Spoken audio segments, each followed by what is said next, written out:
Okay, so this evening we have something I'm really looking forward to. We have 3 short talks from 3 Sangha members, from Caroline, Dialoka and Nicole.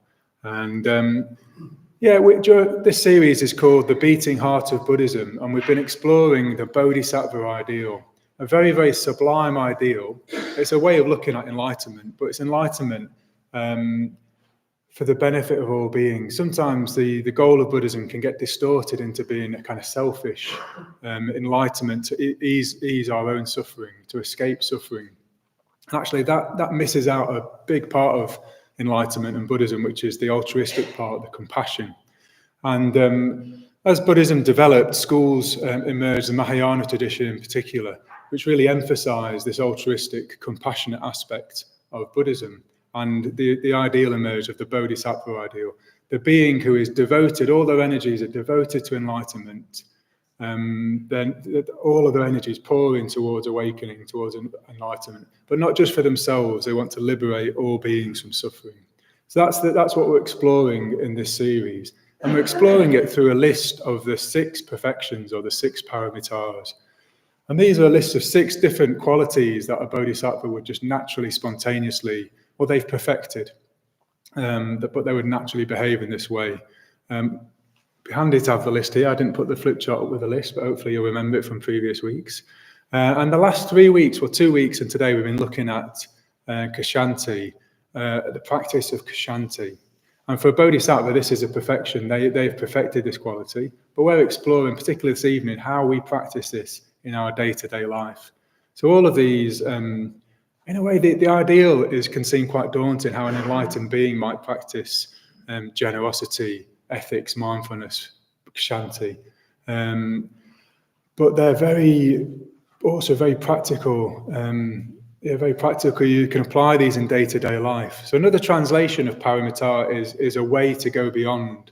And we've been exploring how these are 6 different ways to go beyond a limited experience of ourselves, as separate from the rest of the world, and to kind of slightly blur that, dissolve that, so we feel more deeply connected with the world and with others. The way of reaching out beyond ourselves to the world, to others. And we're exploring this quality of Ksanti, which is difficult to translate into English, but what gets close to it is patience and forbearance. But we've heard in the last couple of weeks how it's much more than that. And what we're going to do this evening is hear from 3 Sangha members, as I've said. First of all, Caroline, then Dialoka, and then Nicole. They've got between 8 and 10 minutes just to share with us how they practice Ksanti in daily life. And these are I find these very inspiring when we hear these short talks from Sangha members. So I'm really looking forward to hearing what each of them have got to say. And I won't introduce the speakers separately. I'll just say now what I've said already twice who they are, so they know which order they're coming in. Somebody has a feather, T has a feather, and we'll wave it after 8 minutes, and then we'll wave it even more vigorously after 10 minutes, and that's your cue to stop speaking. If you're watching on YouTube, the first 2 talks will be streamed. The third talk isn't going to be streamed, so hopefully you'll be aware of that and expecting that. And if you're live here in the room, you'll see the third talk. Don't worry about that. So I'll hand over now to Caroline, our first speaker. Thank you.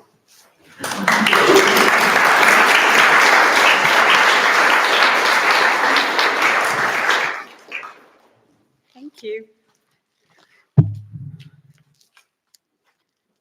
Can you hear me at the back?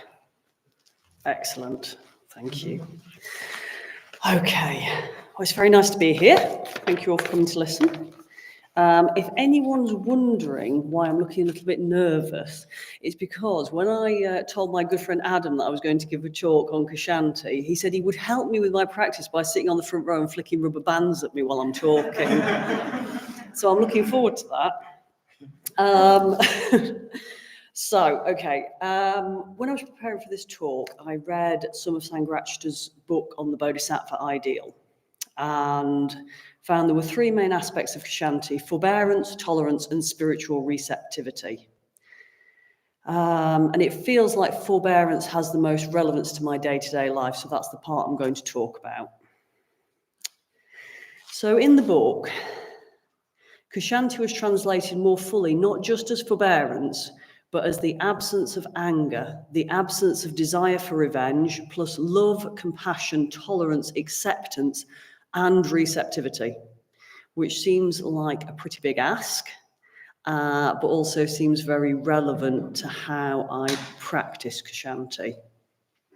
So in other words, it's not just gritting your teeth and getting on with it, but still feeling impatient on the inside. It's a positive mental attitude of love. So I thought, right, what can I talk about? I thought I'll make a list of all the times that I feel impatient during the day. And after I got to about number 876, I thought, that's not a good idea, Carolyn. So I stopped doing that and I went back to the book again. And apparently there's three main areas of forbearance. It is forbearance for the environment, like the weather, forbearance for our own physical bodies, and forbearance for other people. So I started thinking along the lines of my forbearance towards other people. And I think I'm quite good at being patient in a very straightforward way. Like, I don't shout at people, I don't hassle them, I don't lose my temper. But I often feel impatient inside. But when I do achieve proper forbearance, when I feel patient as well as acting patient, and I feel a real depth of love and compassion and acceptance for the object of my frustration, then my own personal experience is completely transformed. And all the tension and conflict I normally feel inside when I'm trying to be patient just dissolves away. And I was thinking about when I've had that experience. So, as some of you probably know, my mum has dementia and she's in a care home. And every time I go and visit her is an exercise in Ksanti. Because I go into her room and say, "Hi, Mum." She says, "Hello." I say, "Do you want a cup of tea?" She says, "Oh, yeah, have a cup of tea." I say, "Okay, I'll go and make a cup of tea in the kitchen." So I come back out of Mum's room. Rachel knows this. The corridor from Mum's room is quite narrow. And invariably, I get onto the corridor and there is somebody on the corridor with their frame, literally walking one tiny step at a time. And I'm not proud of myself, but every fibre of my being wants to overtake to get to the kitchen. But I don't want them to feel bad, and I don't want them to feel hassled, and I don't want to be rude. So I never overtake. And sometimes I talk to them if it's appropriate, or sometimes I just follow at a distance. And this gives me a lot of time for reflection. And I thought, oh, the staff here are amazing, because they never look like they're in a hurry. They never hassle the people, the residents. They're always like, "Oh yeah, just walking along." I thought, that's amazing. I want to be more like that. And then I thought, further down the corridor, I thought, you're thinking about the wrong person, because the person who walks at that speed, that's their top speed. That is everywhere they go. They know that's the speed they're going to move at. How patient must you be? And in that moment of compassion for that person, all my frustration dissolves away. So for me, the path to Ksanti is about compassion, about love. So I wanted for the talk to try and put into a nutshell what I do to try and feel patient. And it's really hard to put into words, but I think I've got it down to three things. So number one is compassion, which I've just said. Number two is just to say, in my head, not out loud because people look at you funny, in my head, just say what's happening in the situation. So I might stand in, I'm a teacher, I might stand in class and think, oh, that young person's on their phone. And that's just what's happening, no judgment, that's what's happening. And that helps a little bit, feel a bit more patient. And then I try and accept, so that's the radical acceptance, then I try and accept what's happening with my body. So I breathe out, relax my shoulders, because I'm usually like that in class. Relax my shoulders. Small smile, and open my hands towards the person who I feel frustrated with. And it just relaxes my body into acceptance as well. So we've got compassion, we've got stating what's happening, we've got my body. And then finally, if all of that fails, there's a little voice in my head that goes, "Oh, Caroline, what a wonderful opportunity for you to practice patience." And it just makes me laugh, and that always helps. Oh dear, I don't know what broken, never mind. So then I thought about what my barriers were to being patient. What are my sort of bad conditions? I'm far, far less patient if I'm hungry, if I'm cold, if I'm in pain. So it's always worth noticing that. Think, oh, why are you being so impatient? Do you need a snack? So that's important. And the other big one for me is I chronically feel like I'm short of time. I'm always in a rush, and that makes me much less patient. So if I could start setting off for everything I do in my life 10 minutes earlier, I would be a much more patient person. And if I stopped trying to fit 20% more teaching than there is time available for in my lessons, I would be a lot more patient with my students as well. Because it's not their fault that I didn't plan well. So yeah, there's some of my areas where I need to do some work. But finally, I don't know how I'm doing for time. I'm all right. I'm okay. Oh, that's unusual for me. Maybe. Finally, I would like to talk about my hardest practice. The person for whom, they're so irritating. They are so irritating. And that's me. I have zero tolerance and zero patience with myself for both my body and my mind. I've no tolerance for the fact that I can't keep my balance when I go trail running. I have no tolerance for when I forget things. No tolerance for when I make a mistake at work. I've got no tolerance for not being able to fall asleep when I want to fall asleep. I get really frustrated. And I imagine that rings true for a few people. So yes, my practice going forward needs to try and bring the strategies that I bring to other people to bear upon myself. And I am very sure I will fail many, many times. And ironically, that will be a wonderful opportunity to practice patience. Thank you.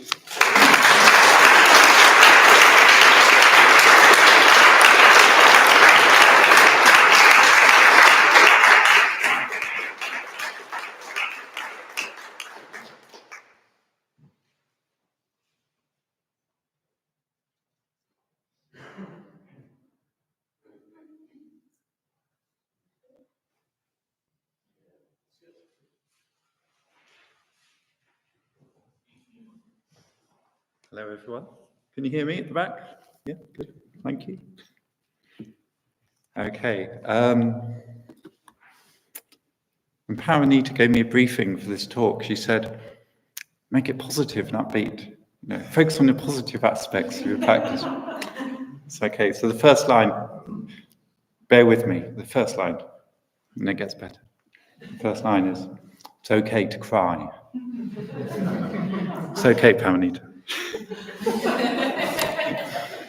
So I think like many of us, I was quickly drawn to Ksanti because it seemed to make such perfect sense. I'd found some aspect of my childhood Protestant practice, going to church, going to a CV church, that rang true in the Dharma. Wow. Of course, forbearance was maligned. It was about those maligned English qualities and traits, the stiff upper lip, to take things in your stride and to hunker down. Wonderful. I'd found something that really resonated with me as a child. How wrong was I? How wrong was I? So, yes, Ksanti is about patience. It's about forbearance. It's even about patient forbearance. But it's so much more. Firstly, as Caroline's covered a little bit of this already, it's really helpful, is Sangha Night says it's a really difficult word to translate. Yes, it means patience for ourselves and for others. And yes, it means tolerance. with our own and others' mental states and our thoughts. But it also means love and kindness. It means openness. And especially it means a receptivity to the truth. These were the things that Sangha emphasized in that really helpful wider translation that Vimla Dasa talked about last week. So, pretending to be immutable, unchanging, stoic wasn't really quite the right way to go for me. It was about something else. So, Ksanti for me is not simply repressing anger, and it is this antidote to anger. It is this way of moving to the Bodhisattva path. It's not about that repression of anger with myself, with others, or the state of the world, the scope for endless righteous indignation. It meant doing something about it. But what? So it meant seeing that anger rose for me on conditions. It passed away as those conditions ceased. It meant sitting with some discomfort. But it also meant not closing down on those emotions. It meant experiencing them, feeling them in the body, because they will come out somehow. So it's okay to cry, and crying can be an expression of love and care for myself and others. It often is. That's okay. I sometimes cry and weep in meditation. I just feel a sort of deep connection with other beings and just feel these tears welling up. I also smile a lot in meditation, so don't worry, that's also good. But nearly always, the tears come from a deeper connection with what's higher, or even with the suffering of the world, really feeling that experience.